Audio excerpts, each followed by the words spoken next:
नमस्कार मित्रांनो, माझं नाव आहे गणेश। आता ॲटो क्लिकरमध्ये थोडे बदल झालेले आहे। ओला ॲपने प्रोटेक्शन टाकलेलं आहे। उबेर ॲपवरती दाखवू शकतोय मी की माझा ॲटो क्लिकर लावलेला आहे। तर इथे ॲटो क्लिकर काम करतोय।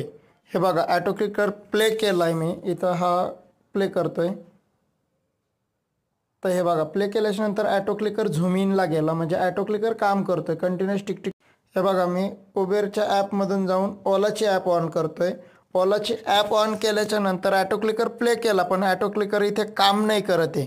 ओके, तर आता मला उबेरची ऑर्डर पडली, पण ॲटो क्लिकर चालू असल्यामुळे ती कॅन्सल पण होत नाही। मी ॲटो क्लिकर स्टॉप करतो आता आणि आता कॅन्सल करतो। कॅन्सल झाली। आता परत ॲटो क्लिकर ऑन केला, पण ॲटो क्लिकर ओलावरती काही काम करणार नाही। ओके, तर आता मी उबेरमध्ये परत तुम्हाला एकदा दाखवतो की ॲटो क्लिकर काम करतोय की नाही करत। मी ॲटो क्लिकर स्टॉप करतोय आणि आता उबेर ॲपमध्ये जातोय। तर उबेरमध्ये माझा ॲटो क्लिकर हा रेग्युलर काम करतोय। ओके, म्हणजे ओलाने इंटरलॉकिंग टाकलं की ॲटो क्लिकरद्वारे कोणीही ऑर्डर उचलू शकत नाही। आता उबेर आणि रॅपिडोमध्येच ॲटो क्लिकर काम करेन। ओलामध्ये कुठल्याही प्रकारे ॲटो क्लिकर आपला चालणार नाही मित्रांनो। त्यामुळे मोबाईल हातात घेऊनच ऑर्डर